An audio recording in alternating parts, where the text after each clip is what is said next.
Oh, hi. Welcome back. Back with Attorney Chronicles once again. We're finally getting into the meat and gristle of this chapter. Finally.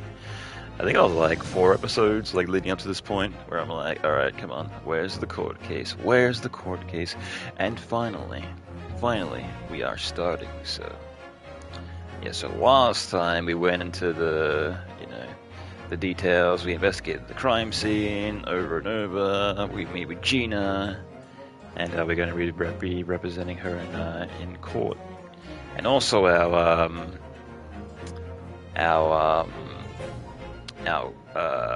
legal supervisor has gone back off to Japan, so she won't be there.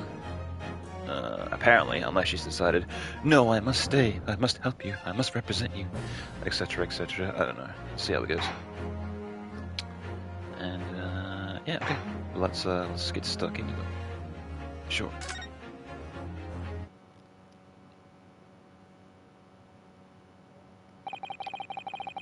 When I woke the following morning, Sasuru-san was already gone. Outside the window, the rain came down in sheets. And so began my even longer day than the last. Oh boy, it's going to be even longer. Yikes. Coming up with a 5-part finale. One that I would already remember for the rest of my days.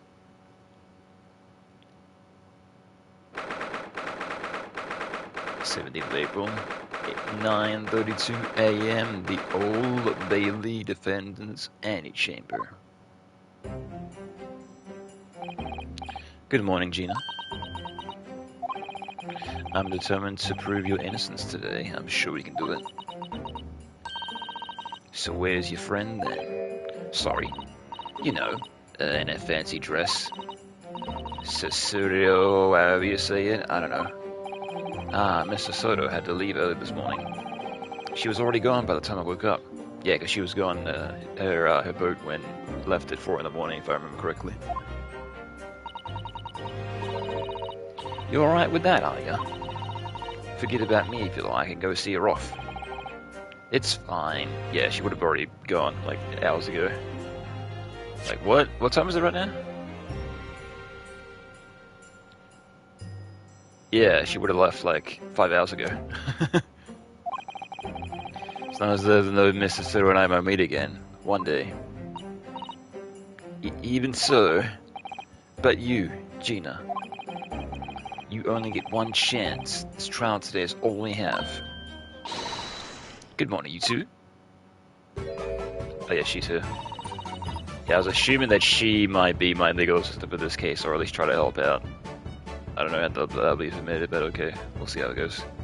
How are you feeling, Jeannie? How did you manage to sleep? Meow. Iris, what are you doing here? What do you mean? When a friend is in need, we show our support. Isn't that right, Waggy? Cat on the stream. Ah, Waggy. Great to see you show your support, kitty. Let him have a nose around. What I'm gonna do. Oh, that reminds me. I bought a paper on the way here. Now, would you like the good news or the bad news? What do you say, Bruno, Ginny? Oh, well, I think I'd rather get the bad news out of the way first. Now, let's take the good news first. You might not like to hear the bad. You might not live to hear the bad. Yes, that question always gives away people's personalities. Let's not go there. Alright, then I'll give you the bad news first. A record amount of rain has fallen this morning, and carriages all over the capital are struggling to move. Through rain? Okay. Huh? The bad news was a weather report. So I hope that Susie made her train to Dover, and the train isn't delayed on the way to the port. Gosh, yes. Alright then, so what's the good news? Well, the rain forecast is to subside after this afternoon. So even though the train is delayed, it should be able to make it up the time later. Well, that is good news, isn't it? Couldn't give a monkeys, really. If only all good news is cancelled out the bad. And look, the trial has made the headlines too. Pawnbrokers perishes, the pickpockets, pickpurses plunder. See? So, how'd you like that? Well, let them say what they want. See if I care. I can't because you're covering a face. Don't worry, Bruno will show everyone that this headline is nonsense. I will? Well, then tomorrow's papers, the headlines will be Discharged Diver's Dauntless Do-Gooder. Isn't that right, Bruno? Oh, yes. Let's hope so. Of course they will. Well, I have absolute faith in you. How's that? I was trying to sound like Susie. Did it work? Did it? It's like she was still here. Today's paper has been entered into the court record. Okay, I'm not sure how that's... This will have some relevance, but okay. Weather, huh? Good luck then, Bruno. I'll do what I can. Obviously, I don't know the law like Susie does, but still. I'll be by your side the whole time, give you moral support and encouragement. I'm not sure that big thing is really comforting as you think it is, to be honest, but thank you, Iris. That's very kind of you. Oh yeah, Iris. Yes, Ginny? Well, I was wondering is all about Sherms. Did they fix him up alright? Yes, the operation was a great success, but hell, he still hasn't come around yet. Eh? I've asked a friend of mine at Scotland Yard to send a telegram as soon as he wakes up. I'm sure Gregson will let us know the moment there's news. Oh, right. No Sasoro-san and no Mr. Sherms. It's all down to me today to prove that Gina is innocent of this crime. Mr. Gina Lestrade, counsel for the defense. The trial is about to begin. Please make your way into the courtroom. It's time then. Yes, let's go, Gina. Iris. Lead the way, Bruno. So she's gonna just be with me like nobody's gonna, contest this. You're not qualified. You're 10 years old. Like, just go for it, I guess. Poor Gina. She's trying to put on a brave face, but I can tell that she's worried and scared. I have to believe in her from the start to finish. That's how the weapon will secure our victory here. If I learn anything from my great friend, it's that. Oh, I thought there was going to be more. It's that. I thought it was going to continue. That was the end of that statement. I read that wrong as if it was going to keep on continuing.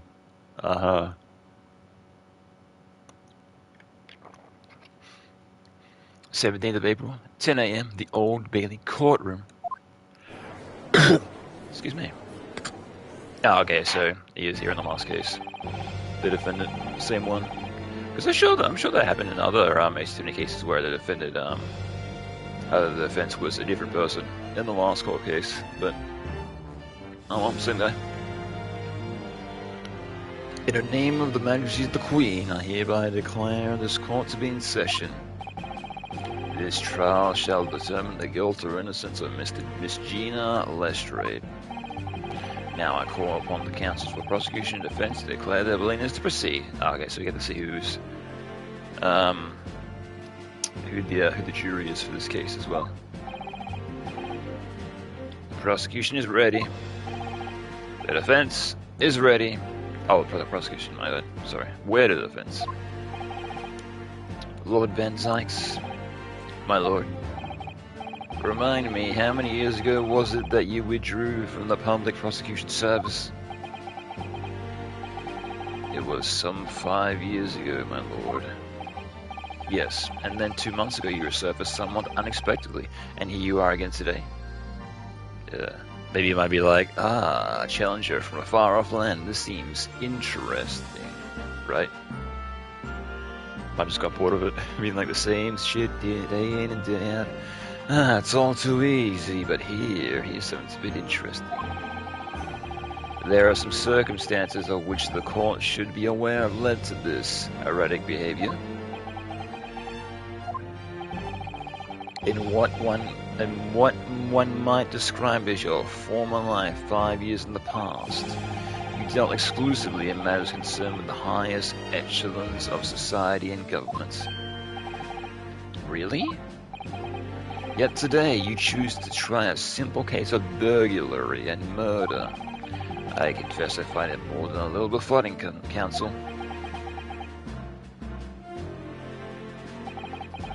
There are two types of person I cannot abide.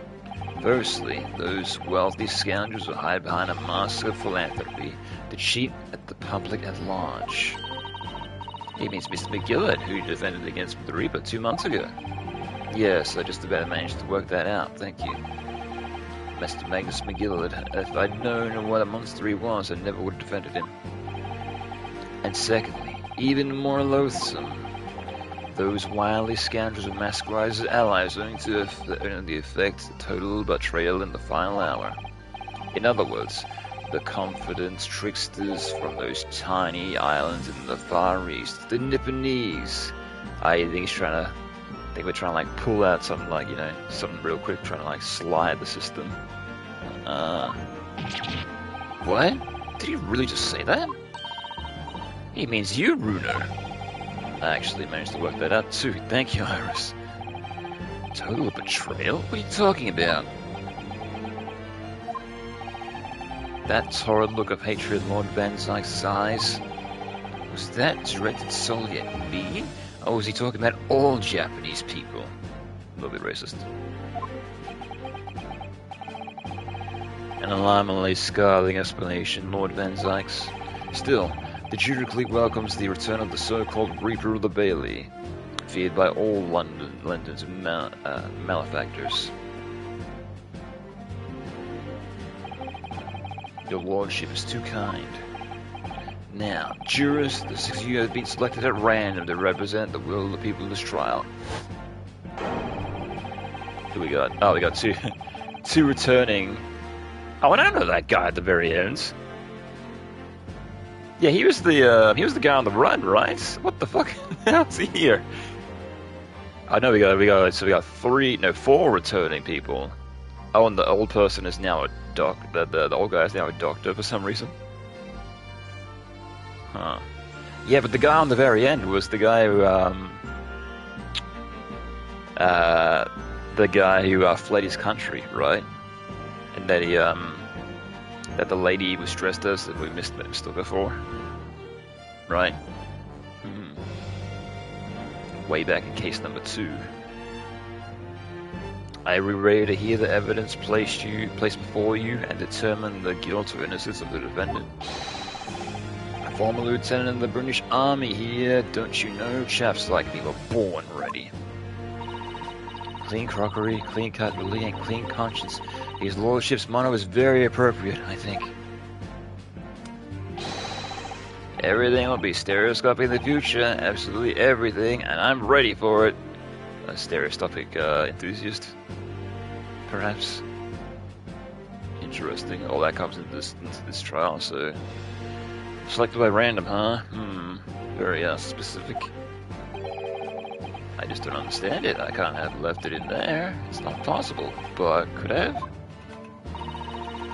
Women's indefensible in society. Stop. Female-centric future awaits. Stop.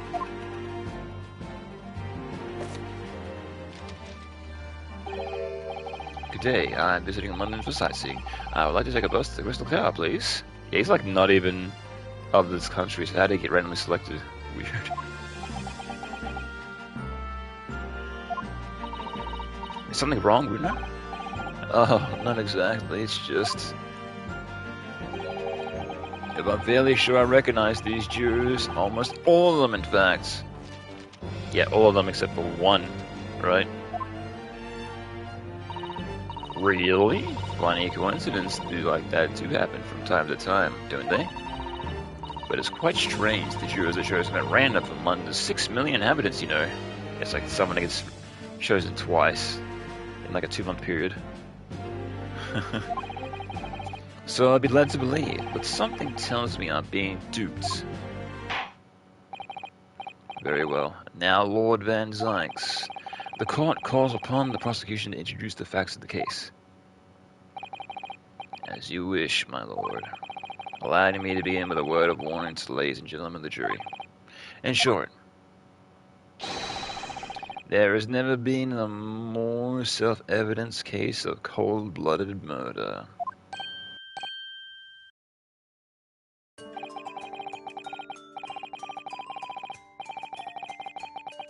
Sorry, stand up there for a second. The victim, Mr. Pop Windybank, a proprietor of a pawn shop on Baker Street, was shot from behind and died instantly. The prosecution presents this photograph prints of the crime scene. As if the court would observe, there is a single bullet wound just below the gentleman's left shoulder. The evidence suggests that the bullet pierced the man's heart, resulting in a near-instant death from the back. Damn. Fatal shot.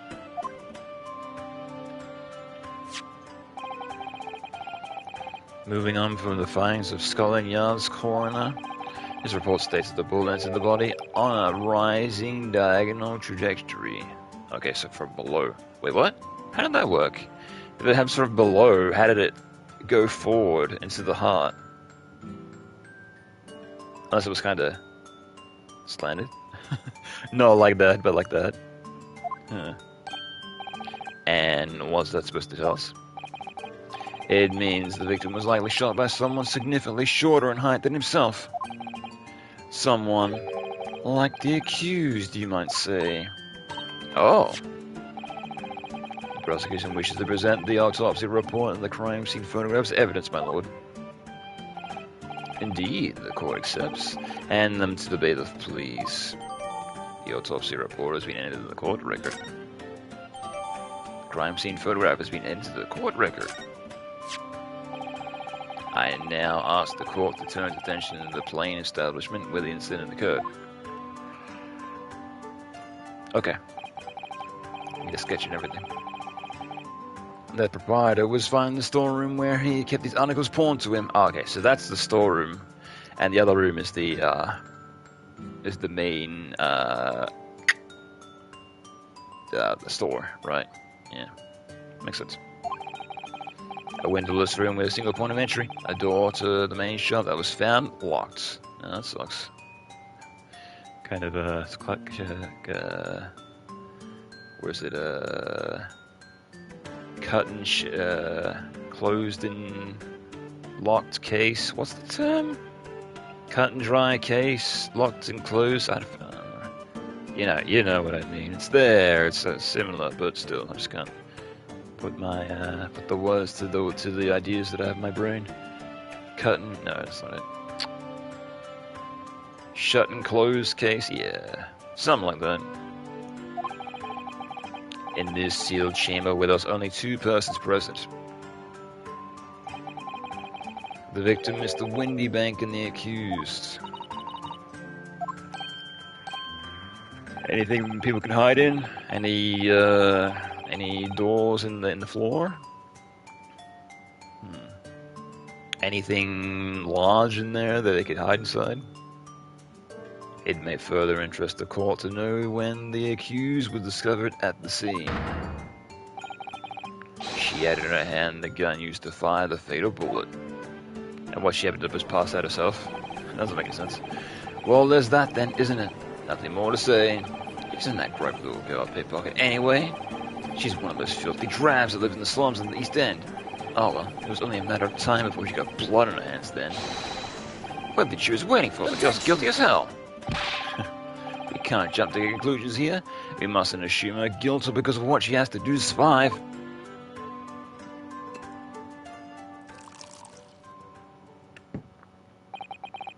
My learned Nipponese friend, it is you who mustn't jump to conclusions. The prosecution has barely begun presenting its case. Conveniently, this appalling act of murder did not go unobserved. There are witnesses. Where? How? Good gracious. After the testimony, the girl's true nature will be exposed. Pitiful pig purse or cold-hearted killer. Here's to establishing the truth. The court will take the floor plan and firearm into evidence. Hand them to the bailiff, please, Lord Van Dykes. At once, my lord. The crime scene floor plan has been entered in the court record. Winnie Banks' revolver has been entered in the court record. Oh, let's have a look at that right away. This isn't good. Okay. Can I spin the gun? Oh, hang on. Can I? Oh, okay, that's okay. I can't look at that. Today's paper. Let's spin this shit. What do we got on the back? There's a section of story lower down on the front page as well. Look. Mr. Ministry Mole? Classified secrets may have been leaked from overseas from Ministry of Justice. It's for a 10-year-old. Oh, for a 10-year-old. Iris certainly has a finger on the pulse of a world of news. It's about secret communications from Great Britain and its allies. Apparently they're being intercepted by hostile nations. Communications are being intercepted?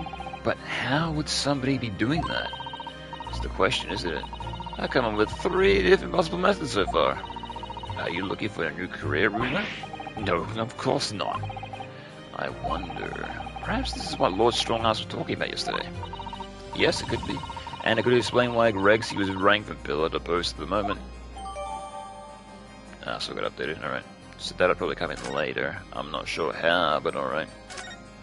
Hey, always when I'm investigating just any other bits and pieces. Pawnbroker perishes, the pickpocker's blunder. How awful! Virginia, I mean. But tomorrow's headline will be Discouraged Diver's Dauntless Do-Gooder, right? Yeah, something like that. If possible, I like to go even bigger. Bigger? How? Brown pickpocket protects planet post-trial, perhaps. Protects planet? Ooh, I can't wait for tomorrow now. It's gonna be so great. Oh, she is the writer after all, so. So I guess you have a way with words. Anything else to look at here? Okay, I can just look at it as is. Same with that. Spin the gun. Bang.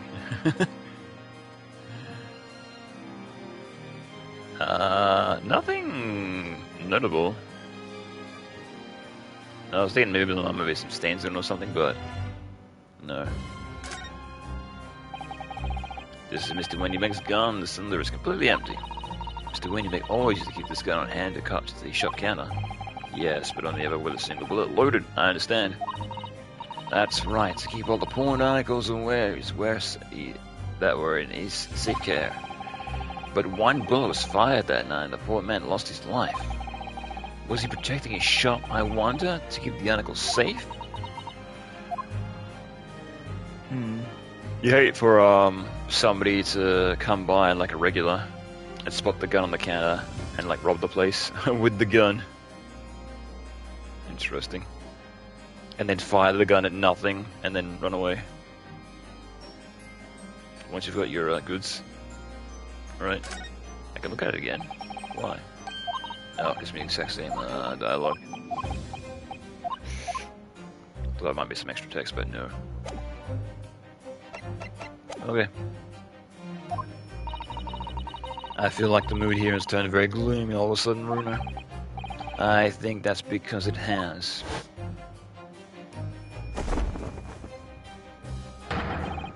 Let us begin.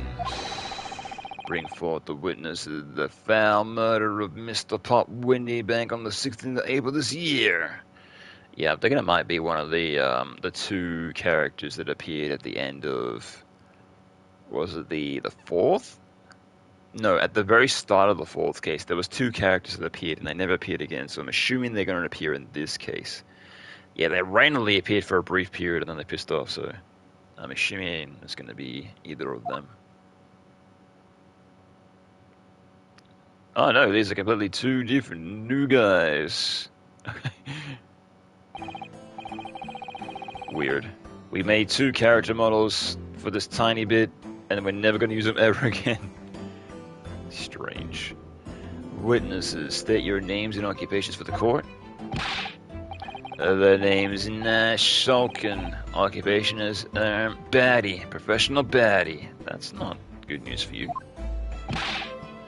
Name's Ringo Sulkin. Your occupation is same as him.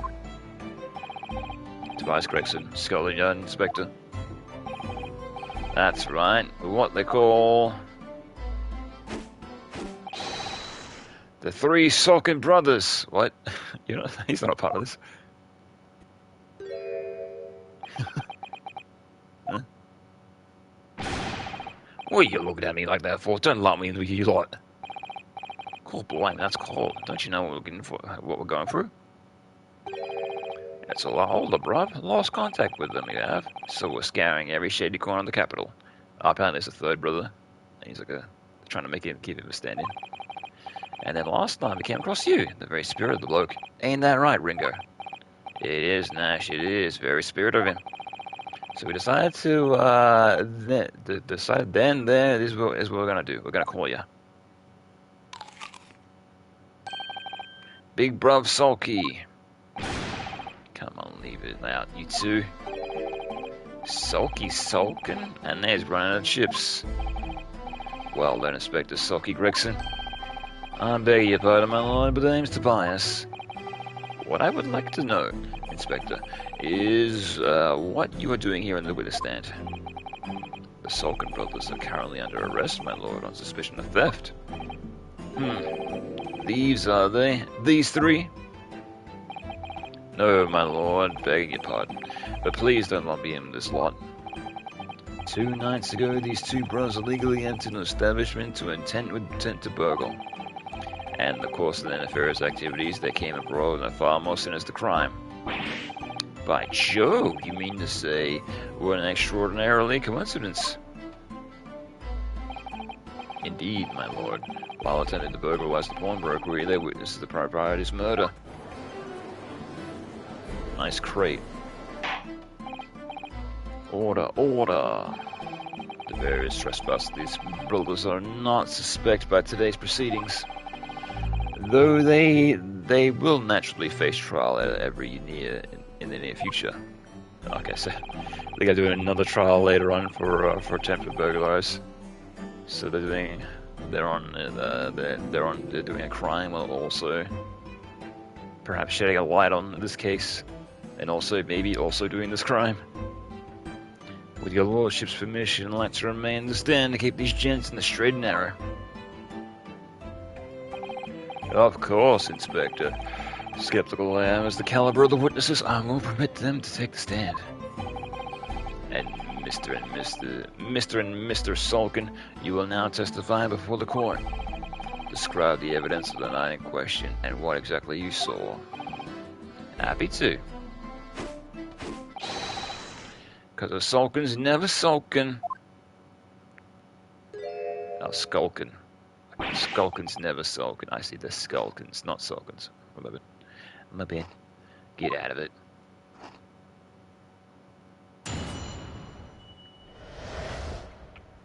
Illegal entry. We was walking down Baker Street the small hours with the Gav's door ajar, see? It was like some kind of sign begging for us to go in, it was. But once we got inside, cold blimey, we heard a gunshot in the back room. We went to see what's what, but the door was blocked from the inside. We never did nothing, Governor. We never took nothing. We left after that, nice and quiet.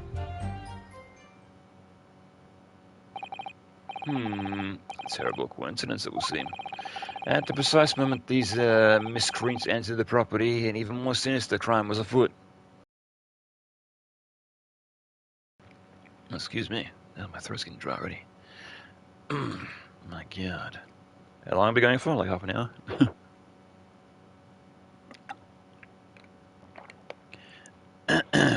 Excuse me. The witness's testimony is consequent to the crimes. The crime scene is varied in every detail. The door providing access to the storeroom from the main shop was indeed locked from the inside, and within only the victim and the accused were found.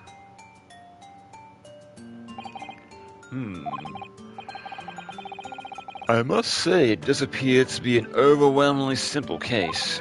Still, the defense may cross-examine the witness now, of course, counsel, if you please. Counsel? Yes. What's the matter, Runo? Sorry, I was just stunned into silence by a minute by the blatant lies being told by the pair in the stand. I know it's all nonsense because I saw it with my own eyes. What do you mean? You weren't there? What? Huh? I just have to expose their testimony for the pack of lies it is.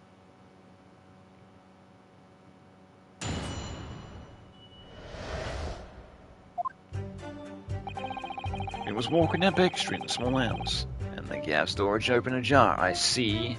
Hold it! The front door of Winnie Banks was ajar, you say. And what time of night was this? Must have been about 1, right, Ringo? Yeah, I'd say so. Right? Sulky? Hang on. Coroner's report. Where is it? There we are. 1:30. Okay, that checks out. How would I know? The place would have been shut all in the morning. Oh, shut at 1 in the morning, just like every other shop in town. Well, it was pitch black inside. It's true. Ain't that right, Ringo? I'm not so sure, Nash. I seem to remember a little light burning outside. What about you, Sulky, me old mucker? Leave me alone. There's definitely a small lamp burning inside. That's what alerted us to the situation in the first place. And when these gentlemen ventured into the open establishment, the accused Miss Gina Lestrade already had the muzzle of the gun trained on the unfortunate victim. Objection! That is pure conjecture. Perhaps, but it changes nothing. These brothers inadvertently wandered into the middle of the cold-blooded murder, simply because they found the door of the victim's establishment open and ventured inside. Right, that's what happened. Looks like some kind of sign being as finger when it was. Robert. Hold it! What are you trying to suggest? That you had to go in? Well, God moves in mysterious ways, they say. Don't they, Ringo? They do, Nash, they do. Must mean some sort of providence, I reckon. God's will often presents itself in the whims of thieves, does it? There weren't no whim, I'm dead sure of that. They weren't, Nash, it weren't, like they said at the time. You don't just find doors open in the middle of the night like that. Nah, there's no two ways about it. It was a sign that our long-lost brother was inside. They're not very good liars, are they? Well, you can't deny it. The last to a bloke looks just like a brother. I said, cut it out. Those chips are getting chompy today. Nervous eating. Once we got inside, call blimey lummy. It led to a gunshot from the back room. Hold it! A gunshot, you say? Just the one? Are you sure about that? Yup, just the one, Governor. I can swear to that. It was, Nash. It was. Ain't that right, Rob? The firearm used belonged to the victim himself. Yes, Mr. Windybank always used to leave his gun lying around on the counter. Right, I remember. So what was it doing in the back room then? So when we examined it, we found the revolver was completely out of rounds. That makes sense. Mr. Windybank always used to say he only ever kept a single bullet loaded. That's true, I remember him saying that as well. So we can say with considerable certainty that only a single round was discharged from the firearm used as a murder weapon. Yes, my lord, we can. And as I should remind the court, that the firearm in question was discovered in the hand of the accused. Wonderful. It went to see what was what, but the door was locked from the inside. Hold it! Do you mean the door between the main shop and the storeroom? If my learned friend is having difficulty grasping the situation, perhaps a drawing would help. Hang on, turn off my heater real quick. It's either I turn off my heater or I take off this jacket, and deciding between the latter, so we'll do that. Excluding the shop's entrance from the street, there is only one door, that of the storeroom.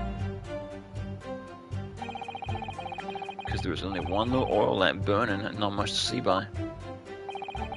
And the door was hidden behind a curtain and all. That's right. When we arrived, the door was most obviously obscured by the curtain. Yes, so how did that lantern break? Because the lantern was broken once we, yeah, we couldn't inspect that at all on the day in question.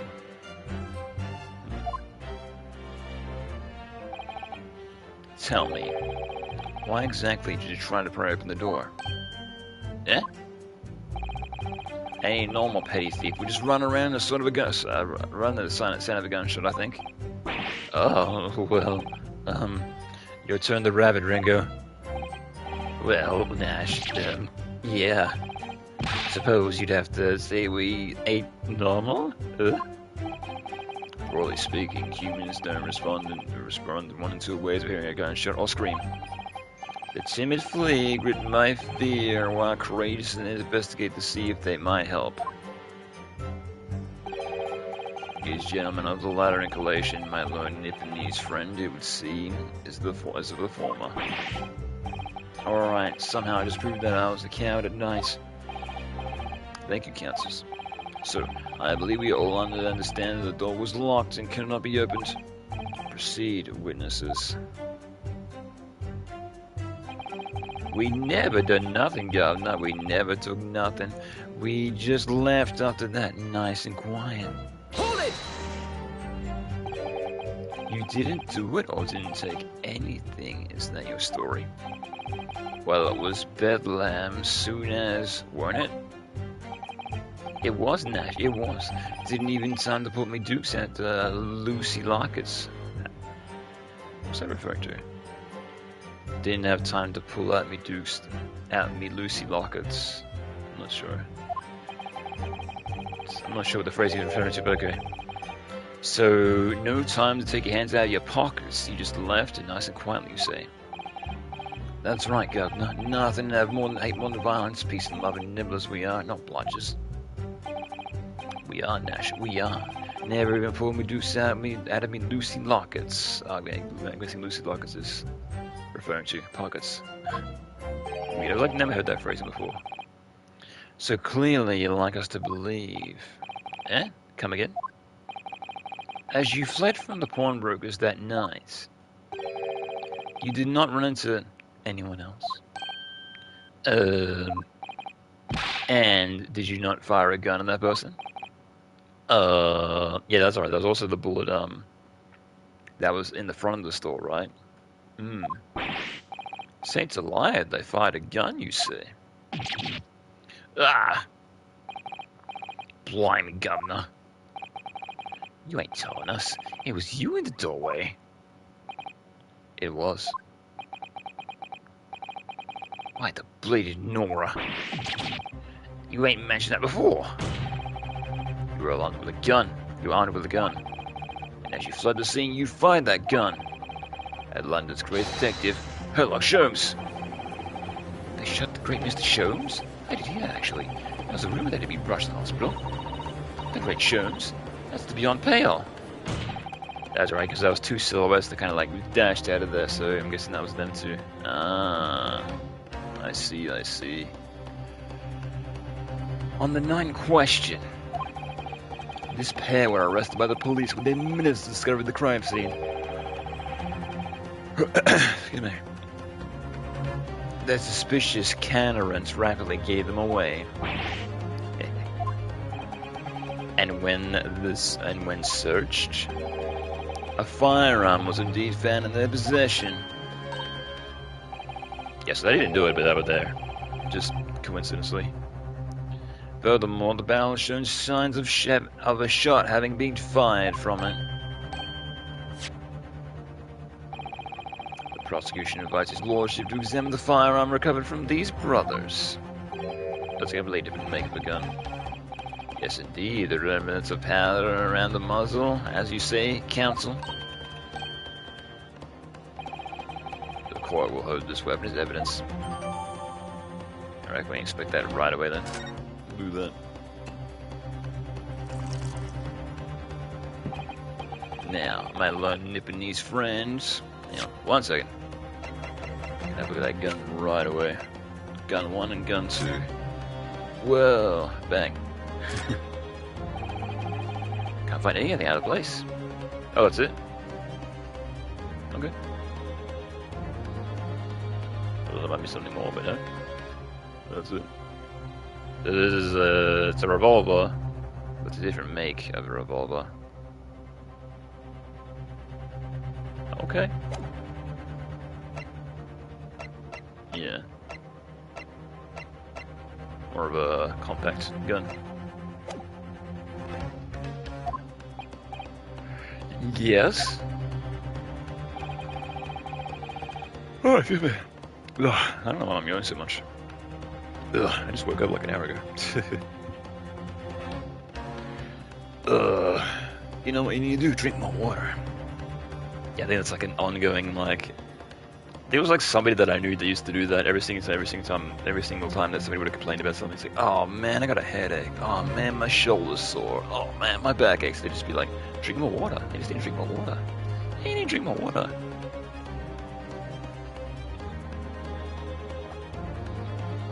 Which is true, but yeah. Also, I think it's because I'm talking so much. Because I think like when you talk so much, because you're constantly like breathing and whatnot, you're not inhaling as much as you're exhaling, so it causes you to yawn. And when you yawn, you inhale, so it's your body being like, I need more air. So that as well. Here's to your successfully presenting the evidence. For yes, there are intelligible signs that send a pattern on this gun, and a single bullet missing from the cylinder. But the prosecution demands the evidence was fired at the scene of the crime, and under scrutiny in this trial, we can't pair the bullet with the gun, right? No, I don't think that technology existed back in the day, but I guess we can find out if there's any existing bullets that are still in the gun and pair them with the bullet that was fired, right? The one that was fired at like the entranceway, right? Yeah. Objection! Well, I don't need evidence because I was there. Objection!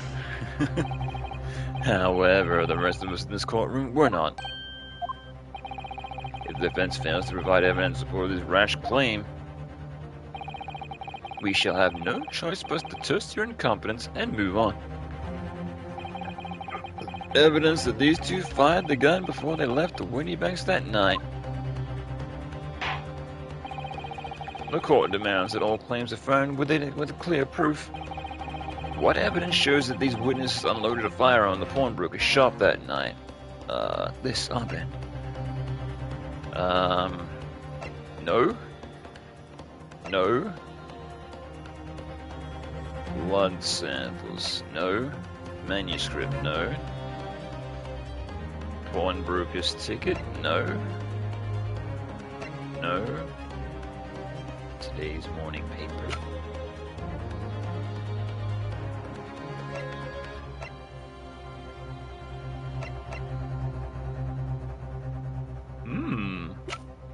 Okay.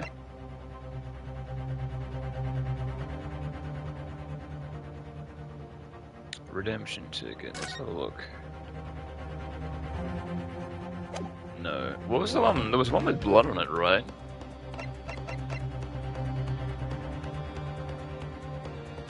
Ah, so this was Mr. Mason's blood. Right.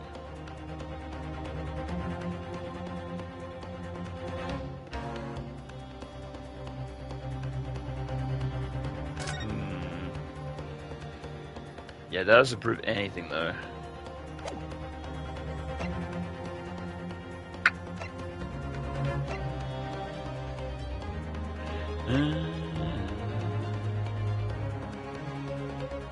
Interesting.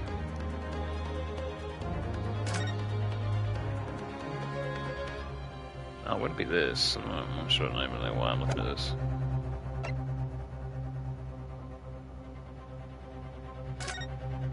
Oh, yeah, there we are. Right there.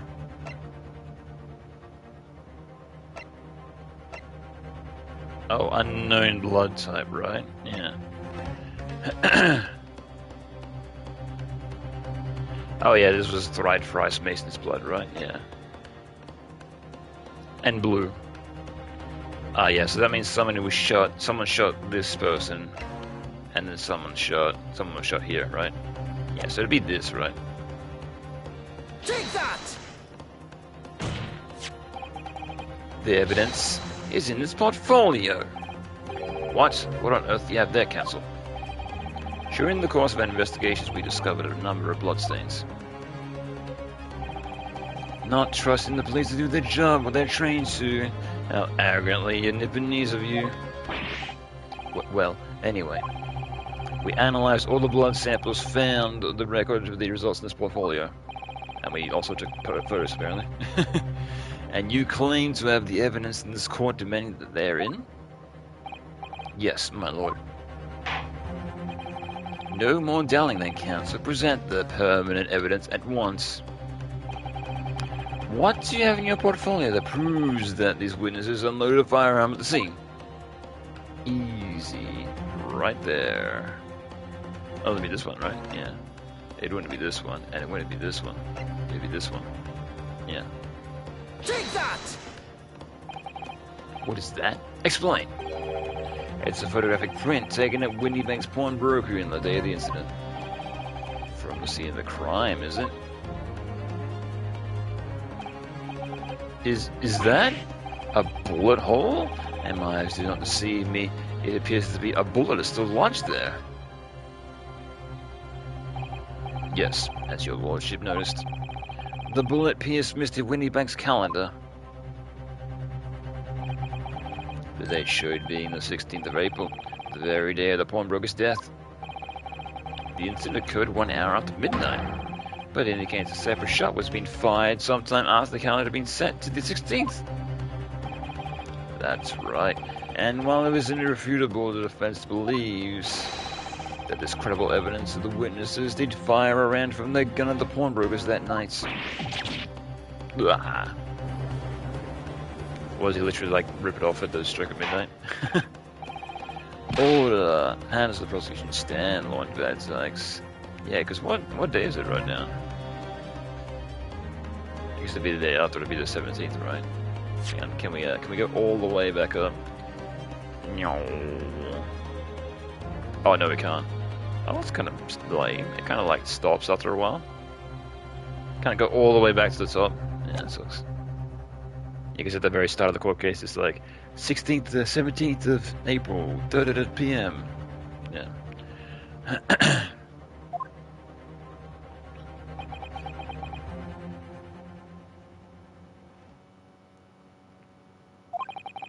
If that is the direction my lord Nippony, my lone friend, wishes to take, the prosecution has no objection. What? How about you? But you'll forgive me for flinging my hallowed chalice aside in disgust at repugnancy it's exposed. Yes, on the night in question, these brothers entered the pawnbrokery illegally.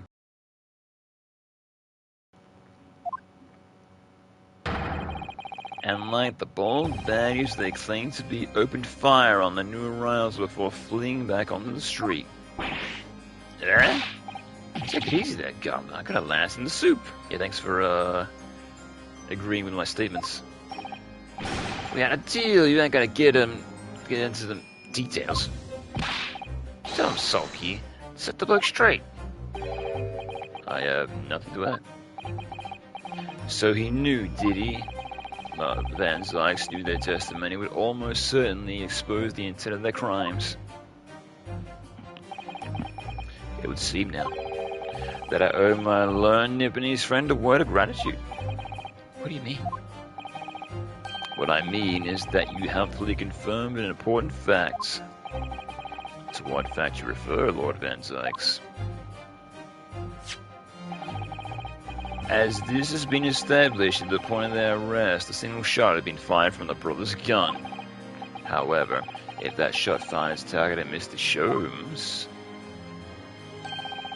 then clearly these witnesses cannot be accused of the fatal shooting of the proprietor and his victim. Alright, it's been like, hey, thanks for confirming that. That means it also doubles down that Gina shot the guy. It's like, I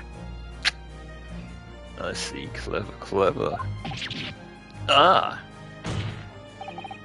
In other words, these two men have no material connection to the murder of Mr. Windybank at all. So that's it. See you later, guys. High five. That's it. We didn't have nothing to do with it. We didn't, Nash. We didn't. That's what I reckon. Your crimes include unlawful entry, intent to steal, perjury, and let's not forget attempted murder. Quite a catalog, eh, fellas? You guys are still in deep shit, but he didn't kill anybody, so you might get 5 years instead of 20. We're in for it now, bruv. Now then, let us take a moment to consider the aforementioned great detective, Mr. Herlock Sholmes. It would seem the man persons the pawnbrokers ends the question somewhat regularly. Where's he going with this? Mr. Sholmes appears to take pleasure in tinkering with eccentric machinery. Eccentric? Says who? Not me, don't give me that look. He installed a pair of machines like this one in the victim's shop. Oh, that's one of Hurley's red-handed recorders. That's right, yeah, there was a camera that was set to go off every hour, right? How come we don't have that in evidence? Hang on. Where's the photo from when somebody was in the shop? What's that, counsel? Is the reappearance of a photographic contraption? As your lordship summarized, it indeed is a camera attached to a small timing device. Every half an hour, it automatically photographs the interior of the establishment. The idea being that if a thief were to break in the shop, he would be caught red-handed. The prosecution is saying the photographs taken by the device are not in question. Yeah, why haven't we got these earlier, and also that the shitload of photographs? Yeah, he was complaining about, like, it was costing him a fortune, right? Yeah, I can see why. 8 p.m., 8:30 p.m., 9 p.m., 9:30. As the court will observe, the copious identical prints have proceeded in quite a delusory fashion. Rather prodigal, I feel. In fact, there are 2 such devices in the victim's shop, my lord. Yeah, the secondary one, right? I may refer to this courtroom to play printer purposes. Their respective positions are here and here. Oh, I see. You'd think that the second one would point towards the door, right? Yeah. Well, maybe not. Hard to say. You say these cameras produce a print every half an hour. I'm afraid I fail to see how that will help if the anticipated thieves conduct these activities at one of the many 30-minute intervals. Only one can pray that it be the criminal lingers, my lord. Yeah, if he happens to come in just, if he knows about the cameras in advance, he could wait. And be like, alright, it's just struck midnight, so now we have 30 minutes to get in and get out, right? On question, the witnesses currently in the stand were not caught on camera. That's a bit of fair luck, eh, bruv? Lady Luck loves a skulking. Witnesses, at what time did your trespassing begin? It must have been just after 1. Right, bruv? Must have been, Nash. Must have been. Yeah, just gone by 1. It's like in there for the court case where they're actually on stand for their actual trespassing. It wasn't me. I couldn't have been there. No, of course not. Even though they're clearly confirming it here.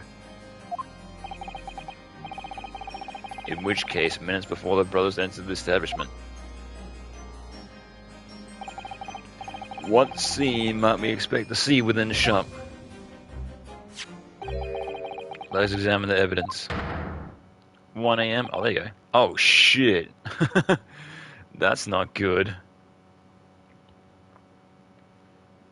Well then.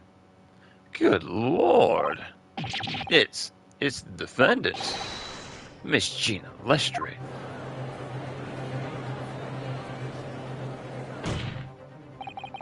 As the court can clearly see, the accused is pictured gun in hand facing the victim over the shop counter, no doubt encouraging the proprietor to open his door to his storeroom. Quite, only one can too easily imagine the events that unfolded.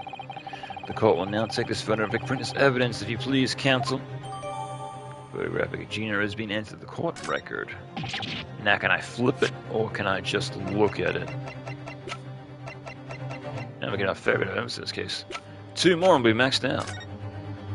Oh, okay, so you just look at it. Well, check out this skull. Pretty cool. It's like a lot of the photographs you just like zoom for like no reason. I was like, why? That detail. This image is way larger than you'd think it'd be. Actually, can we see any pixelation? Not really. Unless there's a blown up version. There's also a tiny version they use like a mask to have both versions at the same time. Yeah, I can see how they can do that. Yeah, I see. And this one, the bigger one, moves as you move, and the smaller one stays in place, right? Yeah, I see. So it looks like you're scanning the smaller one and making it bigger, but in fact you're not. Trickery. See behind the looking glass in a way. Ugh. I don't believe it. Ginny. In short, the accused is the only person who could have possibly killed Mr. Winniebank. Ah! Yes, it's not looking good. I say, my lord.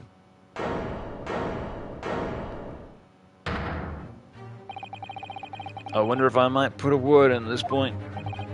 Go ahead, Mr. Foreman. So that Bailey bullet to the knee of the Battle of Mindywands, 1880, don't you know?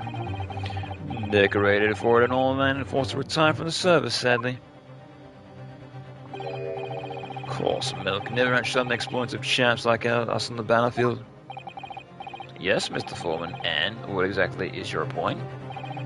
Carried on the battle after retirement, you see. The battle of daily life, if you like. And here I am now leading the small squadron, 6 men, all good and true. They're all not men, but okay. And we'll all go down together, mark my words. All for one and all for one. That's not how that goes, but okay.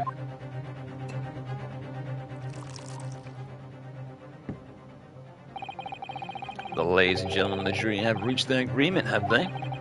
Is that what we are to understand? Well, Mr. Foreman, is that correct?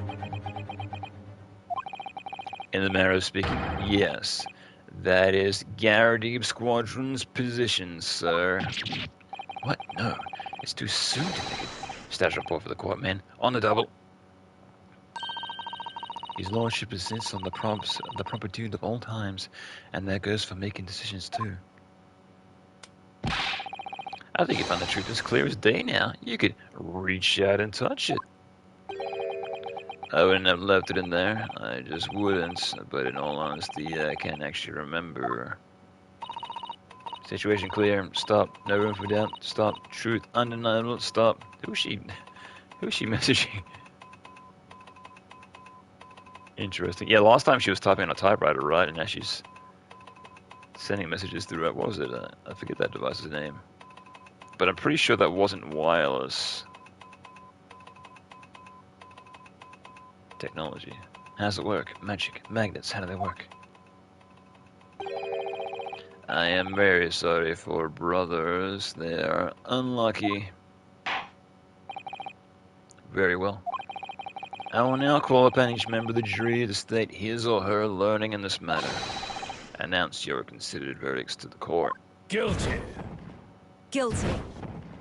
Guilty. Guilty. Guilty. Guilty. Hit it with his head. Well, now they gotta overturn their opinion again. What was it the last court case? We did that twice. Do we have to do this like 3 times now? My god. Like it slows down the game. Ugh. It's an interesting gimmick, but at the same time, it's like it just slows down the court case. It's like, again. Yeah, and the fact that it happened multiple times, it's like, again. It does indeed appear the jury is unanimous and is learning already. That photograph. It must be the definitive evidence that Gregson mentioned. But Ginny didn't shoot him. No, of course not. My lord. The defense wishes to assert its right to summation exclamation. Very well. The court grants permission. So, you refuse to admit defeat again. How unsurprising. We shall proceed immediately with the summation exclamation. Mr. Foreman, are all members of the jury ready?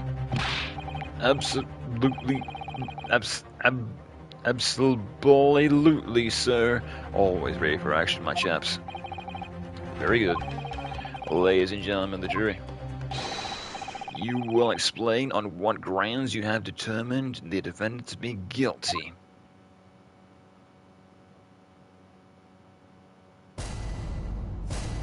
Judicial findings.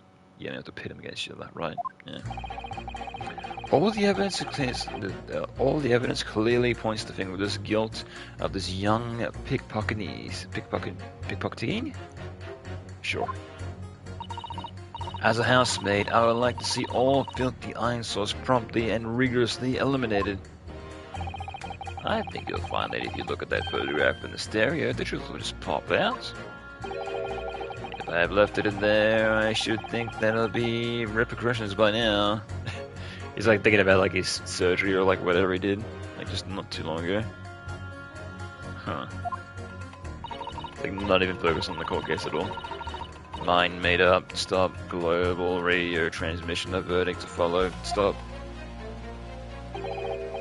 In motherland we say never judge by clothes, judge by head, and I am co-winded brothers are innocents. That's all you have to go on? Jeez. It's gonna be tough. The surmise of the crime or the evidence do indeed implicate the defendant rather comprehensively. The storeroom, locked from the inside, of which the victim and the accused were discovered alone. And in the accused's hand, the fatal revolver and the fire of which was heard by the witness. Not to mention, this print. Take it from a chap who's seen action in the battlefield. That young girl's on the verge of pulling the bally trigger. Thanks a lot, Mr. Sholmes. Oh dear, Hurley's camera was supposed to help, not hinder. I'm afraid I can't have an uphill struggle ahead of you. But Gina didn't shoot Mr. Windybank. Which means there's more of the situation than we're yet to see. Agreed. You have the floor, counsel. Proceed with the summation exclamation.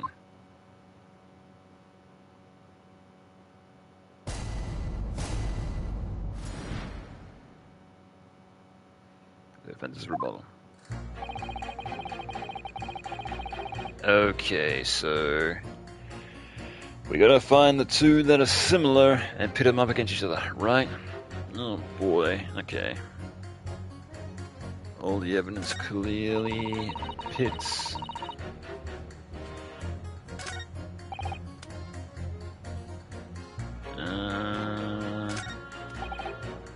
Okay, it's useless. You're also useless.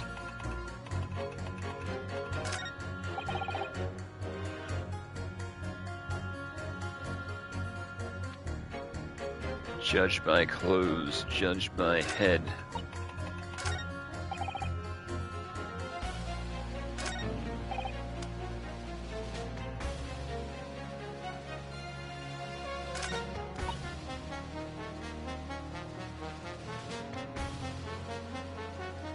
Yeah, I'm not too sure.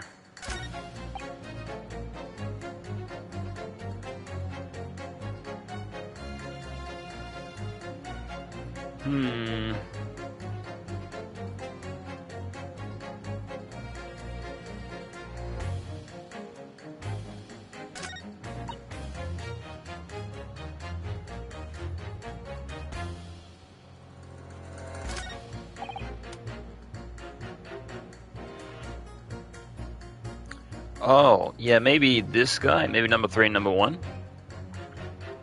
Okay, let's do that.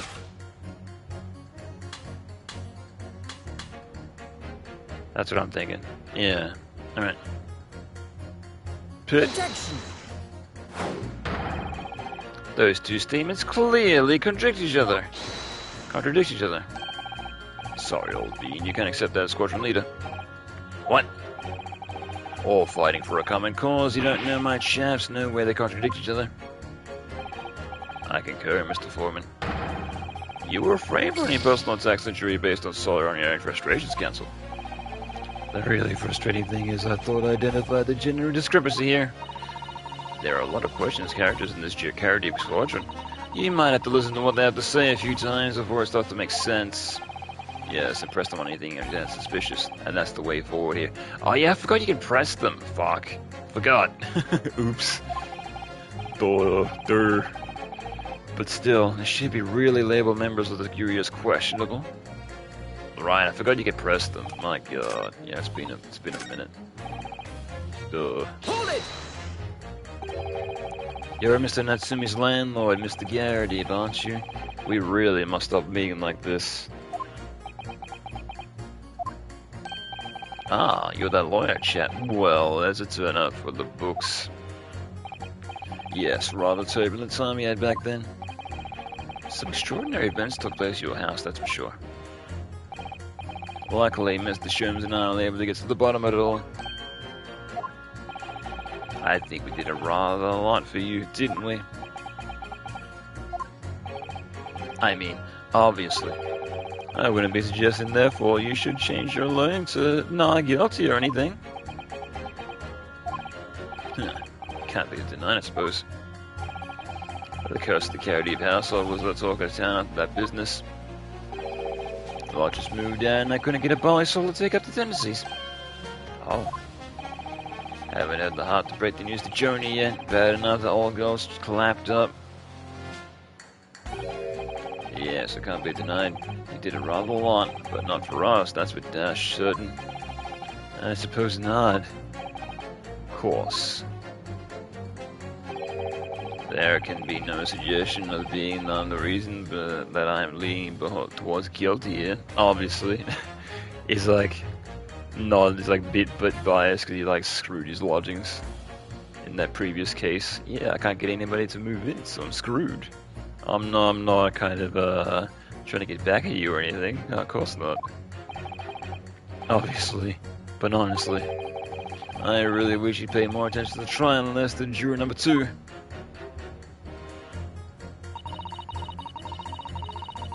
Okay, so we can press her. Hold it! Polishing the bench, I see. Again. The maid's work is never done, not a blemish must remain. What exactly do you mean by filthy eyesores? On my way to market for his lordship, I'm at the pass through the East End. The palace is full of beggars, pick-pursers, and crossmen, the scum of the earth. A little harsh, perhaps. Let me be plain. If it were up to me, all these back slums would be made spick and span or eradicated. At least we have people like that great detective working to pass up these important goals. You're referring to Mr. Herlock Sholmes? That's right. I like to keep abreast of these exploits by reading Rand's magazine between my duties. He does wonders cleaning up London streets. Or those are all fiction, right? In my opinion, he should be declared an honorary maid of the capital. Mr. Mr. Sholmes, a maid? That's really quite unforgivable. Got a scum having the audacity to shoot very greatest detective. Minor detail was the two brothers listed in the stand who shot Mr. Sholmes, not the defendant. Minor detail indeed, they're all got a scum as far as I'm concerned. Well, it might just be an idea to get that fact straight anyway. Yes, alright, I shall amend my statements. Those brothers are scum of the earth. Why would they swing shooting at the great detective? Can I press her again? Hold it! I agree with you. The shooting on Mr. Sholmes was an unforgivable act. But the purpose of this trial is to determine who shot the pawnbroker, Mr. Winnebank. I'm afraid you're splitting hairs there, sir. Sorry? Whether it was the thieves or the pick purse, it was still gutter trash that shot the pawnbroker in the end. Filth that should be cleaned up and eradicated, in my considered opinion. Thanks so much for sharing. Changing the maid's mind isn't going to be easy. Runa, it was one of these two brothers that shot Hurley, wasn't it? Yes, with that question. Well then, I'll never forgive them. Oh, Iris. Perhaps we can use the maid's statement to help us somehow. You think? Yes, maybe. Let's listen carefully to what each juror has to say first. Yeah, I was thinking it changed. But I just want to press it anyway, just in case there was something extra. Yeah, so I'm assuming you have to get somebody else to change the statement as well. Hold it! What do you mean, look at the photograph in stereo? Sorry, what? Don't you know? If you look at this photographic print normally, it looks as though the pickpocket girl is about to shoot the victim, obviously. Objection! But there's no indication the defendant ever fired the gun. What I'm saying is that if you look at the same print in stereo, it could reveal all sorts of new information. By any chance, are you a fan of stereoscopes? What do you think? Oh, how'd you know? Nah, I wonder. That's quite a lucky guess. It never gets old seeing two prints merge into one before your eyes. Yeah, it has your headaches. It's extraordinary, it's captivating, it's the height of moderancy. Of course. Oh yes, I think you find the stereoscope here is to stay. Giving us new perspective we can only dream of before. It's the greatest invention the world's ever seen. If only they could give me a new perspective on this case, I might agree with you. Okay, see you in that. Hold it! What exactly have you been muttering about all this time, sir? You talking about left something in somewhere or something like that? Ah, so sorry. As you can probably tell, I'm a surgeon. A surgeon?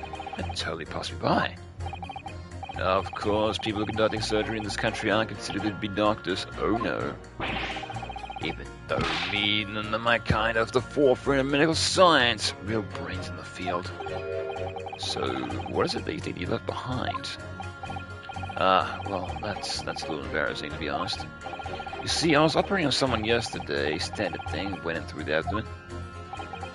But then when I finished the procedure, I couldn't find my scalpel anywhere. What? Did he? Surely not. Exactly, surely not, you say to yourself, don't you? Worrying, isn't it? And that's what had been troubling me this whole time. Could I really have left my scalpel inside the fellow's belly? No, of course I couldn't. So, there you have it. Like I said, a little embarrassing, really. That's one way of putting it. The other is manslaughter. That's exactly my concern, and seeing as this case appears to be all sewn up, I need not to focus on trying to remember exactly what I've been sewn up elsewhere. Now, I'm sure I made sure everything was back as it should be. Well, I'm sure as you can be without being sure. I'm sure you need to be more sure.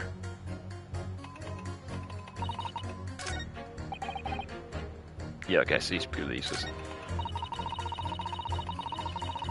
Hold it! Sorry, radio transmission? What do you mean? Are you from the Far East? Stop. Yes, from the Empire of Japan. All communication with Far Eastern nations to take place by mail. Royal Mail steamers have more than a month to complete their journey.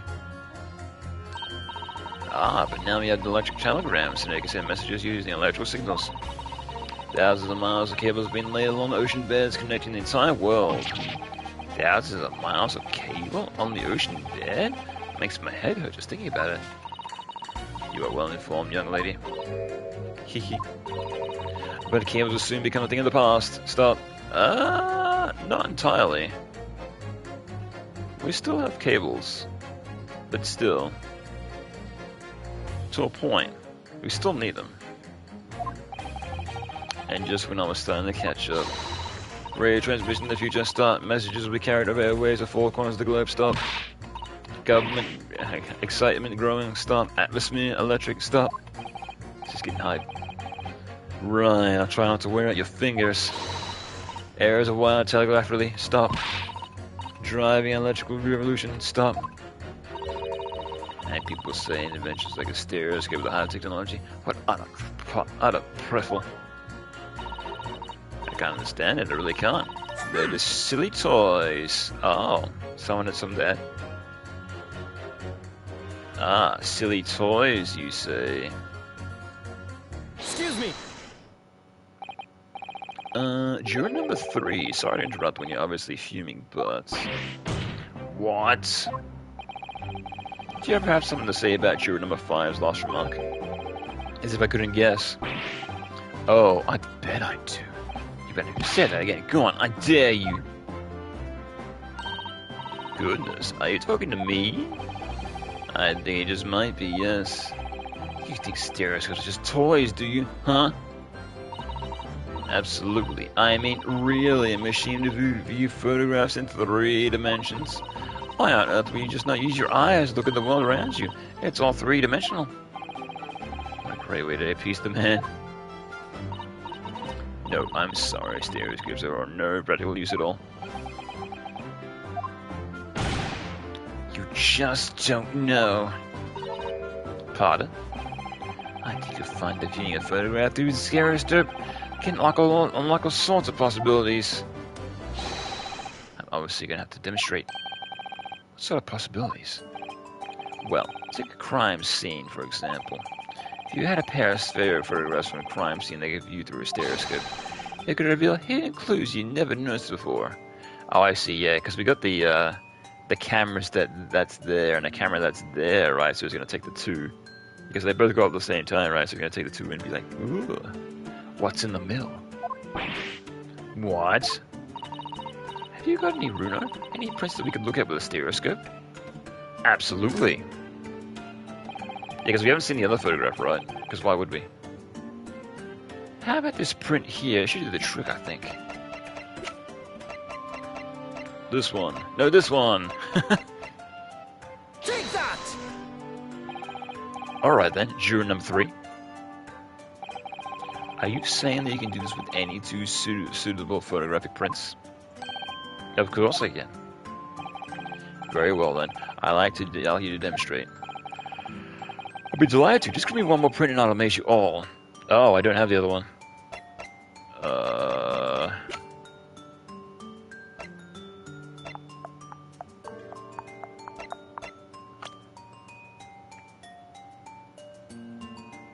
I don't have the other print.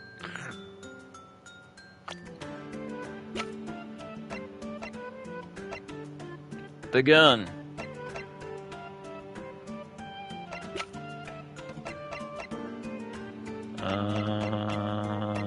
Can we not do this then? Because we don't have the other one.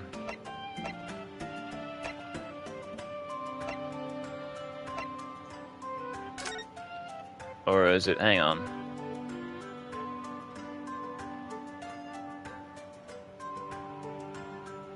No, that's not it. Yeah, I don't have the other one, right?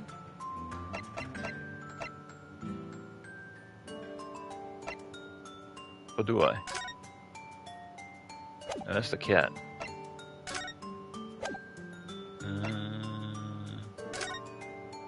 Oh, do I have the... No. I don't think maybe it might be in here. No.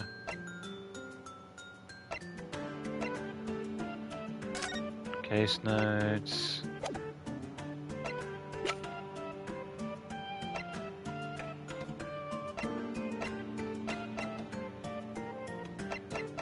Right here.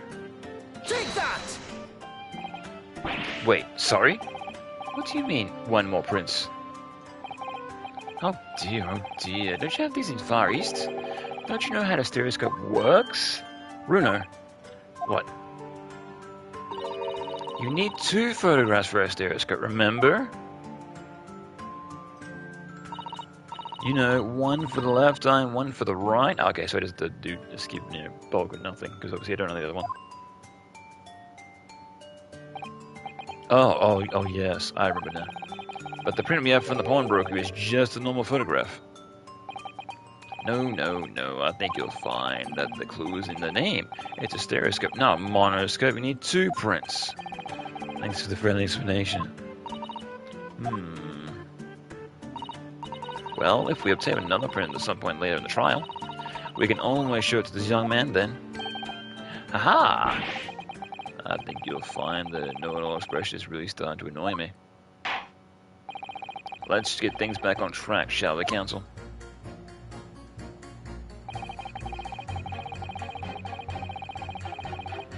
Okay, so why don't we have the evidence now? Like, why can't we just be like, hey man, give me the other one?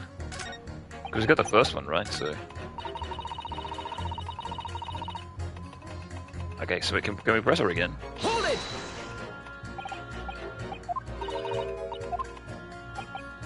Okay, so let's get past where she got interrupted.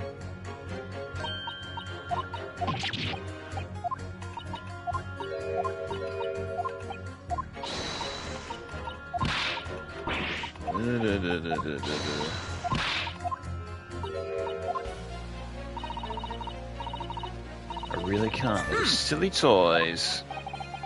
Don't spare any feelings, will you? It's not like there's anyone here who likes stereoscopes. So, why exactly do you think the defendant is guilty? It's quite simple. We haven't been shown a scrap of evidence to suggest that she isn't the culprit. And the radio waves dash through the skies faster than eyes can see. So we shall dust the conclusion of this trial and stop pandering to as indecision.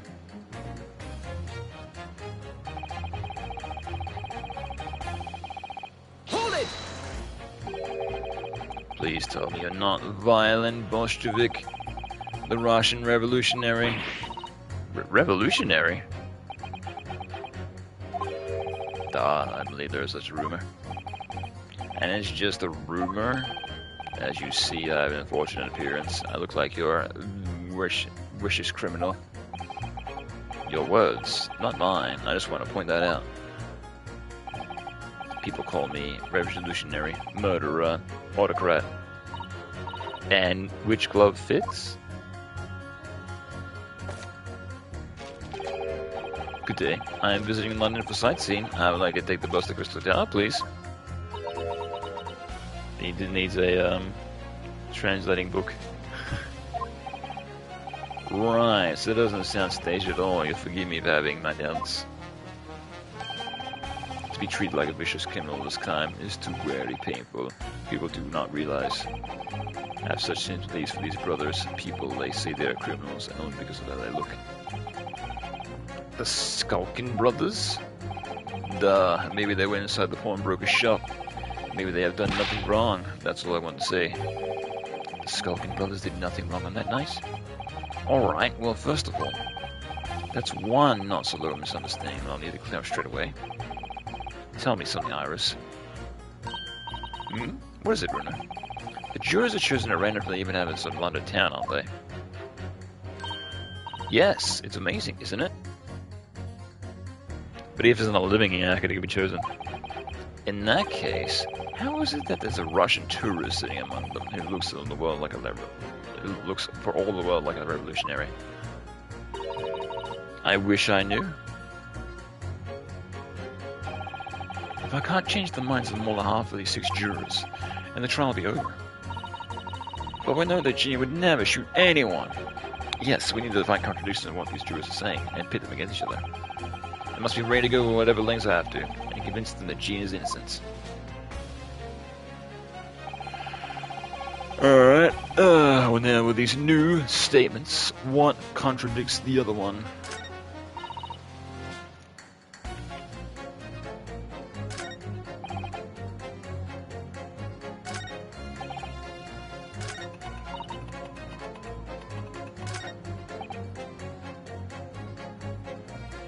Okay, so his doesn't change at all. This is tough. Yeah, so 4 and 5 are completely useless. So it can't be either of those.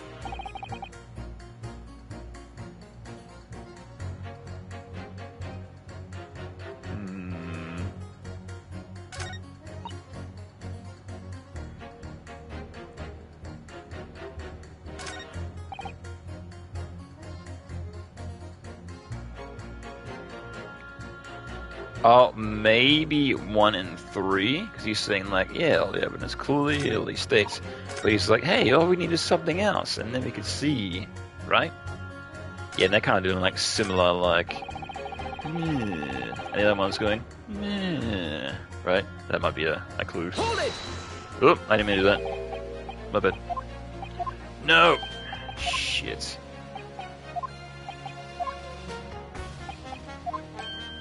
Can I look around? I can. Just randomly, for the sake of the hit. Oh, I didn't mean to do that. I pressed L2 by accident.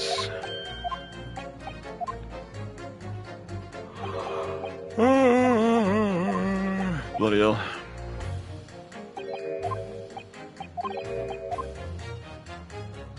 Okay.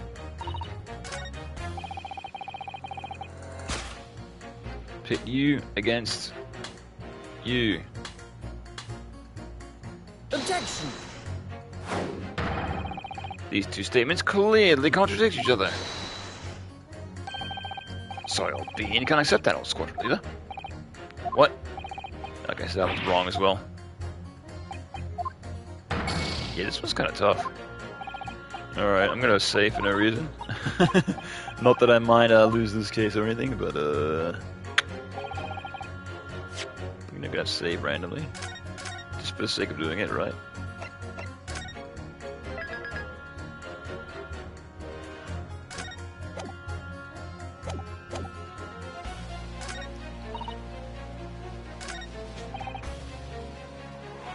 Oh, well, yeah. Okay.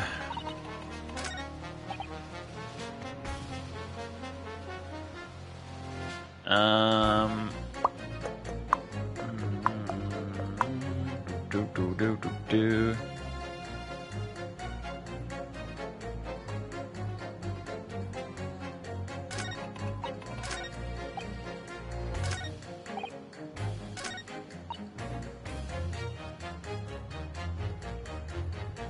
Oh, maybe. Oh, okay, so she's talking about the brothers, and also the last guy is talking about the brothers, right? Okay, so yeah, maybe that one and that one. Objection! Okay. So there's one. These two statements clearly contradict each other. Good lord, counsel, explain yourself. Oh my statement? Contradictory? Juror number 6, you've got the wrong end of the stick. I do not have stick, I have mouse. Juror number 2 said earlier, when the Skulkin brothers fled the scene of the night in question, they fired a shot from the revolver. Yes, they shot Mr. Paul Sherms in the abdomen, I understand. Surely you're not going to tell the court now that you didn't hear.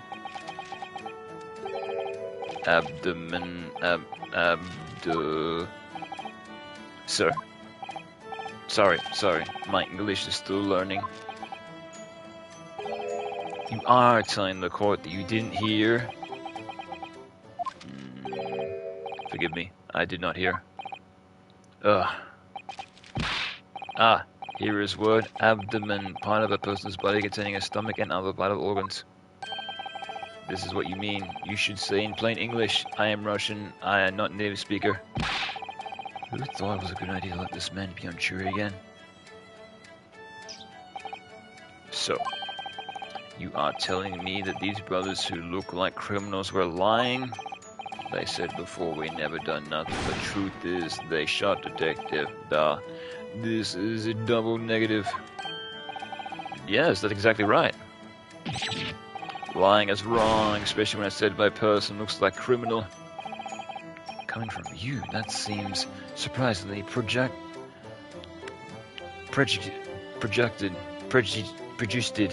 whatever.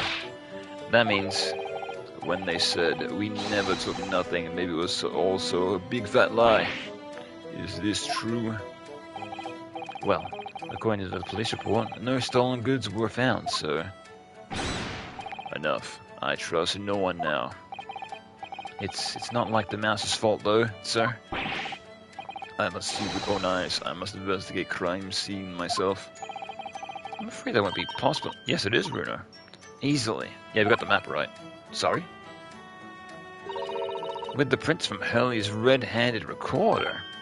Ah. If you compare the print of the features Ginny and the next print for half an hour later, you'll be able to see straight away that if anything was taken or not.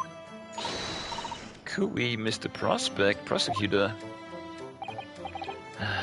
Tut, calling on the prosecution in the middle of a summation exclamation of all times. The print showing the accused threatening the victim after she broke into the shop. There's this one. Right. Following this, the victim and the accused move in the storeroom. Meanwhile, the Skulkin brothers entered the shop and summarily heard their fatal gunshot ring out. Sadly, none of these events captured on film. This print followed by the camera half an hour later after the brothers' flight. And then nothing half an hour later. Ah. And is the lantern broken at this point? This was taken after Hurley was shot then. As far as I can tell. It is. Yeah, it is broken. Nothing has been taken. They literally didn't notice that it's been broken. Oh, there's something on the counter that's been missing, right? There's something that does seem to be the case. I can't notice everything that's obviously missing in the second print. Like, nobody's noticing the fucking lantern that's been broken. Like, I noticed it right away, and like, I couldn't check it. I couldn't look at it. Like, everybody's been like, no, oh, I didn't see anything that's missing, anything that's changed. Come on, game. So the brothers that look like criminals only told only one lie. Is it in my court record? No, it's not. Just this one. They shot man, but they stole nothing. It would seem so, yes. Good. No, not good. You were right. I did not misunderstand the situation. Now I know brothers had lied. I think it was very important to continue this trial. Oh. Changes ideal innocent. Alright. Yay, well done, Bruno. The balance is shifting. Well, it's a start, I suppose. But there must be more in what these jurors are saying than I can use to expose the truth. And if I can do that, I might be able to turn the situation in our favor still. Thank you, counsel. Continue with the summation of exclamation. And kindly hand that new photographic print to my bailiff as filed as evidence. The post-shooting photograph has been entered in the court record. Another print in the court record. I wonder if we can make use of that. Oh, so I have two now, so can I do a stereoscope? Maybe. Yeah, let's have a look at the other one. Yeah, because the lantern's broken. Versus this one, where it's not broken. And is the, oh, okay, no, the photograph on the desk is still there. Literally anything that moved. No, nothing else has moved. Okay. Alright, so we got two now, so we can go to this guy and be like, hey man, check it out. Hold it! Can it really show up new clues though? I don't know unless you try. How about this print here? We should do the trick, I think. It's like not using your fucking eyes as normal. So you gotta literally look at two Like, you can literally see it in like the preview. Or even the background moves a tiny bit. Oh, is that designed like that on purpose, so it'll actually work when we actually do this? It'll fit properly. Probably, yeah. You can see it move a tiny bit.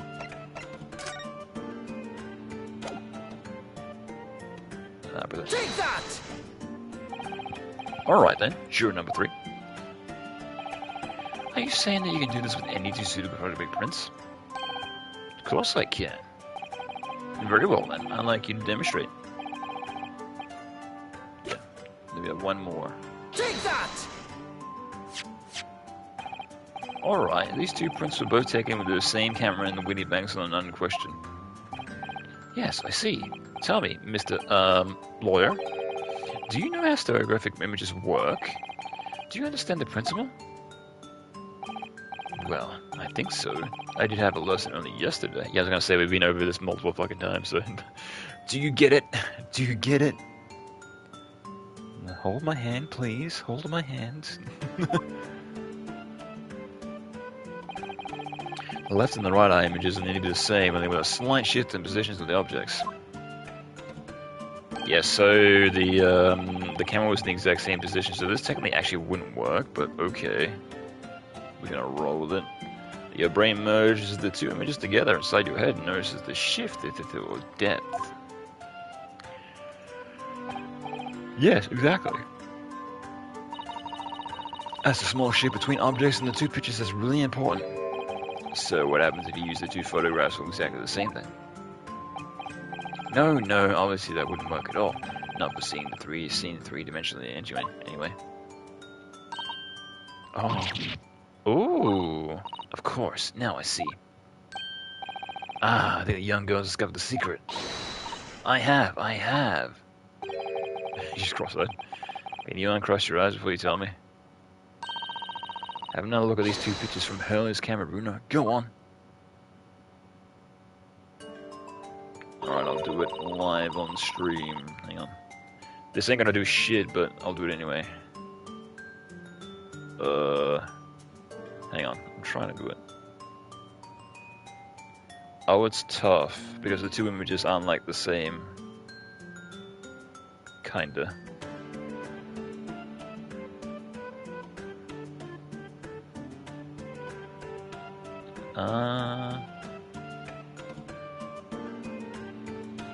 Yeah, it doesn't actually work that well. It's like the Windy Bank and what's her name? They're like kind of like half like see-through when you do it. That's like the only thing that changes. Yeah, because the lantern obviously is broken from the two, but you don't need to fucking cross your eyes to figure that shit out. You just look. Use your eyes as normal. Can you see if there's really two obvious differences between them? Of course there is. Of course there were two people in the first and no two people in the second. Well, yes, you could see that straight away. But now, try looking at the pictures in 3 dimensions. Alright, I'll give it a go. So, to start with, you have to cross your eyes and then try to make the two pictures overlap exactly. Let's see if by crossing my eyes I can make the quill of the pens of each picture overlap in the middle. Wait. Well, did you manage to see it properly, Bruno? Yes, I saw it. Ah! What's going on with these two pictures? Yeah, it's like that. Back then, the background is slightly shifted. Something's gonna kind of sort of jump out at you. Everyone's doing it. Yes. That's it. You see. That's the other amazing power stereoscopes. Other amazing power? Is someone gonna explain this? Black magic, eh? Everyone's doing it. Why the deuce do some things on the couch just seem to jump at you like that, huh? I think you'll find that if you consider the basic principle of the stereoscope, you'll answer your own question. Basic principles of the stereoscope? As I said before, if you try to look at the two identical pictures using a stereoscope, it won't work at all. It's the slight shift in positions of objects that let you see pictures 3-dimensionally. In other words, Even though at first glance it seems that objects on the counter haven't moved at all between the two pictures. This shows that actually there might have been a slight shift in their positions. Yes, there must have been. Oh, okay, so that's why they were doing that. I see. But still, they're like not paying any attention to the fucking broken lantern. Like, that's the obvious thing. But then they're like, the slight shift in positions of the background. It's like, for fuck's sake, video game. Now, hold fire there, sir. Got a reasonable grasp on this whole cross-eyed business now, I'd say. But why the devil did this shift between the two prints exist in the first place? Well, what's the answer, fella? Come on, you're the cross-eyed master. What? Me? I haven't the first idea. You know, Bruno, it's quite simple. It is? Just think it through step by step. The first photograph was taken at 1 a.m. Then, 30 minutes later, the second photograph was taken. But the position of some items on the counter appeared to have shifted slightly on the interim. So that means sometime in the half-hour interval, someone must have tampered with the things on the counter. Either they fell off or someone put them back in place so that it looked like there wasn't anything that was different, or there was some sort of vibration which moved them slightly. Zokers. Someone tampered? New information, stop. Not mentioned in testimony so far, stop. Yes, we've had to go around circles a little here, it seems. And I'm starting to see what I should be aiming at. Exclamation now. Ladies and gentlemen, the question is now clear. We know the items on the countertop were moved, but by whom? Are you suggesting you might know? Of course. I can tell you right now who's responsible for almost impeccable shifting items on the counter. It was her. It was him. I actually don't know. I'm gonna say for no reason.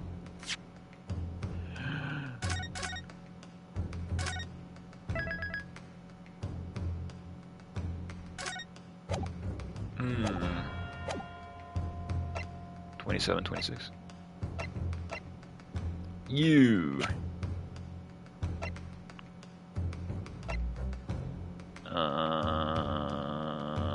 Edgar Benedict? We have no recollection that he was ever possibly there, but okay. Maybe? Why not? Fuck it. Take that! Quite clearly it was the work of this meddler. I'm afraid you're digested there, Cancel. I digressed. Oh? It should now be clear, even to you, who is responsible for the dimensional shift in the direction of this trial towards the absurd. Let me guess. Me? Shift aside, my Nipponese friend, and let the real lawyers do the talking. Okay, that was more just to fuck around. Okay, I'm gonna reload. Yeah, because I was thinking maybe it just might be like randomly, because there's been like stranger things in the trial that have happened. It's like randomly being like, oh, of course, this person, that doesn't make any sense right now, but it will later. Yeah. Okay. It was either Pop, Wendy, Mick, or Gina, so.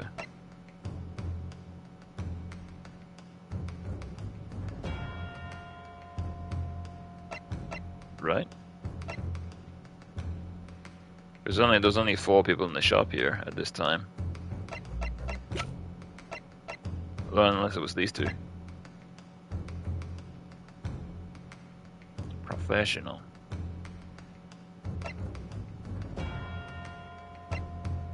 Because they got out of there real quick, so I'm not thinking that they could, Oh,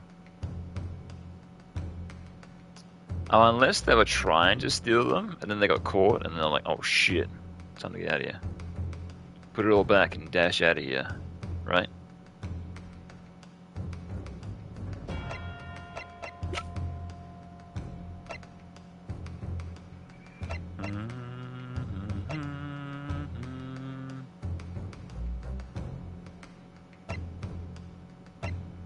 Hang on, what do we have? Oh, I can't look at my evidence? Shit. Sure, I guess we'll just keep guessing. Take that! Okay, not him.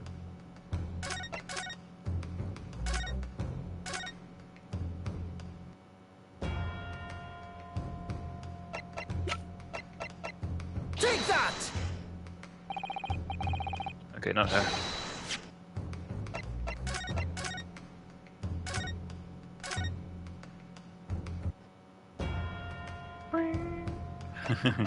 Starts laughing every time. Take that! Okay. It was the witnesses currently on the stand and the Skulkin brothers. Wait. This is not agree with what the brothers said in the testimony before. They said they did not even have time to pull the dukes from his lacy, loosey lockets. My phrase book says dukes is meaning the hands and loosey lockets is meaning pockets. Oh, I see. Yeah, I came to that conclusion eventually, but it wasn't really obvious. But this is another lie? Is this what you were saying? Yes, I'm afraid so. Now, hold on there a minute. You can't be sure of that. I quite agree. The accused is this common pig purse of course, after all. It's perfectly possible that she went through the things on the desk just to see what she might steal. I think that's unlikely. And why exactly? As you can see from this photographic print, the defendant was pointing a gun at the victim. It would seem as my learned friend indicated that she was co-aiding Mr. Winniebank to open the storeroom door. In other words, Miss Lestrade's intentions lay within the storeroom and not in the main shop, right? So that she would have no need to move any of this shit. While their intentions of breaking in were like, ooh, let's see what we can steal, right? So maybe they were picking up things to be like, junk, junk, junk. So maybe picking it up and putting it down exactly where it was, right? Maybe they moved it slightly. Giving her no reason to touch anything on the counter. All of which points to one thing. The Skulkin brothers have admitted key facts in their testimony. But the accused's pig purse, common gutter trash. Why look any further for the wrongdoer here? Because the Skulkin brothers are thieves, madame.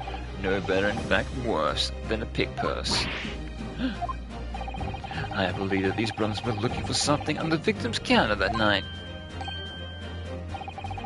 Ladies and gentlemen of the jury, if you would condemn the defendant on the grounds that she's a pickpocket, would it not be at least right and proper to thoroughly scrutinize the testimony given by her by two thieves? Well said. I, for one, would like to hear more from that shady pair. Oh, yeah, just hit what he said. I'm guessing because both his hands are like... like a surgeon would be like. He's like, I'm all gloved up and ready to go. I can't touch anything else except for my tools. Right. I need to be clean. Can you all see now? I think you'll find stereoscopes aren't playthings. You've seen extraordinary potential firsthand.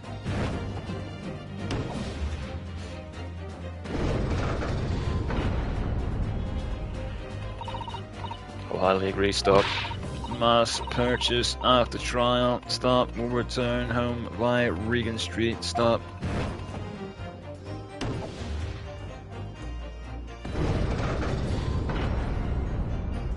Got him. Well, it would seem that this trial has yet to run its course. The ladies and gentlemen of this jury have declared their inclinations by the mighty scales of justice. I hereby call the summation against summation the conclusion with the balance altered in the defendant's favor. 2 lean to guilty and 4 lean to not guilty. Accordingly, the jury is without consensus. And I ordered this trial to continue. Yay, well done. Oh, and by the way, what? You should hold on to this rule note. You never know when it might come in useful. Oh god, I got to do it more in the future. The rise in one trial would be unusual, surely, but alright. The stereoscope's been entered the court record. Alright, so now we have it. Just in case we need to do it again, I guess. Actually, can we look it into the court record? Can we spin it around? Yeah, we can. Whoa, sick. You have to pop your 2 prints in here to start with, you see. And then, when you look through the eyepieces, you can see the image in 3 dimensions. The important thing is to get right to position of the 2 prints. I don't know who came with the idea of stereoscope, but it's really quite fascinating. Okay, yeah, see. So this pops out and you put your 2 prints here and then you look through these 2 lenses there that way. I see. Interesting. Yeah, because for some reason I thought you had to pop it open and you had to put your 2 prints in there and then close it and then look through these 2 holes here. I thought that's how it worked, but no. You saw Van Zyke's using it earlier, so it doesn't work like that. Yeah, it works like that. Yeah, then what's the purpose of it, like having like, you know, an elevated arch then? I'm not too sure. Sure, for some reason. Maybe you'd like to adjust accordingly. Who knows? Lord Van Zyke's. You will instruct the witnesses that your court demands the additional testimony for them. I'm sure it won't spoil the bouquet to do so, my lord.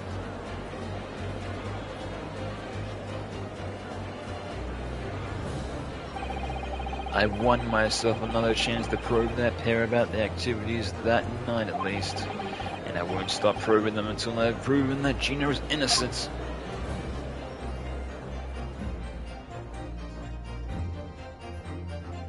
Oh, that's the end of a chapter. Cool. Alright. Yeah, I'm wondering if we should call it there or we should keep going. You should probably call it there. Nice short one.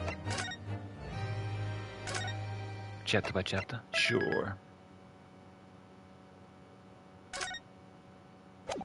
Alright, I'll give you a sneak preview. I'll give you the one line